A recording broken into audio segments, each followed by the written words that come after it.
سید الانبیاء صلی اللہ علیہ وسلم نے فرمایا ان لکل شیء قلبا وقلب القرآن یاسین، بے شک ہر چیز کا ایک دل ہوتا ہے، اور جس طرح مختلف صورتوں کو تشبیہ دی، سورۃ بقرہ کو اونٹ کی کوہان کے ساتھ تشبیہ دی کہ وہ اونٹ کے وجود سے بلند ہوتی ہے، سورۃ بقرہ بھی اس طرح سارے قرآن سے کیا ہے؟ بلند ہے۔ سورہ یاسین کو جب تشبیہ دی تو فرمایا یہ قلب قرآن ہے، یہ قرآن مقدس کا دل ہے۔ اور یہ بات آپ بخوبی جانتے ہیں کہ ایک انسان کے وجود کے اندر دل کی کیا اہمیت ہے۔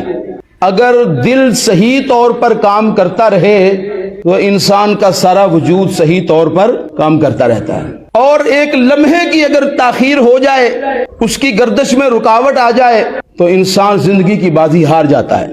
سورۃ یاسین کی جو اندر اللہ نے مضامین بیان کیے ہیں، یہ تمام مضامین کے مقابلے میں دل کی حیثیت رکھتے ہیں۔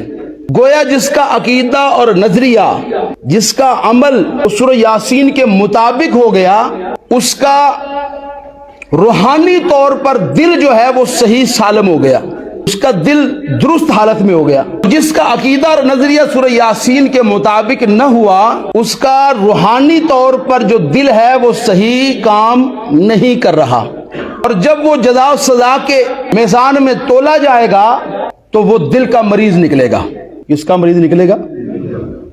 تو شرک کرنے والا سب سے بڑا دل کا مریض ہے۔ اللہ کے دربار میں سب سے بڑا مریض کون ہے؟ دیکھیں، انسان اگر اللہ نہ کرے، خدا نہ خواستہ کسی کو یہ مرض لاحق ہو جائے تو انسان اپنی ساری جمع پونجی لٹا کر بھی اپنے دل کا جو ہے وہ علاج کروانا چاہتا ہے کہ کسی طرح سے میری زندگی کی سانسیں جو ہیں وہ بحال ہو جائیں۔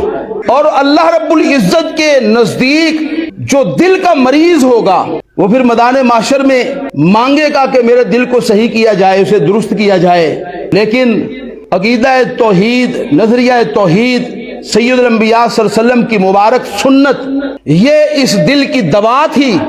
جس دوا کو ہم نے اپنایا نہ تو ہم میدان محشر میں دل کے مریض، یعنی شرک کے مریض بن کے، بدعات کے مریض بن کے، رسم و رواج کے مریض بن کے، حسد، کینہ، بغض، شراب، زنا، حرام کاری، سود، تمام تر اللہ کی نافرمانیوں کے مریض بن کے اللہ کے دربار میں کھڑے ہوں گے، تو پھر دل کا علاج بھی نہیں ہوگا۔ کوئی بات سمجھ آ رہی کہ نہیں؟ ان فی الجسد مضغۃ، سید الانبیاء صلی اللہ علیہ وسلم نے فرمایا جسم کے اندر ایک ٹکڑا ہوتا ہے، ایک عضو ہے، اذا صلحت صلح الجسد کلہ، جب وہ صحیح سالم ہوتا ہے تو سارا وجود انسان کا صحیح سالم ہوتا ہے۔ وَإِذَا فَسَدَتْ فَسَدَ الْجَسَدُ كُلُّهُ، اور جب اس میں فساد آ جاتا ہے انسان کے سارے وجود میں فساد آ جاتا ہے۔ الا وہی القلب، خبردار وہ دل ہے۔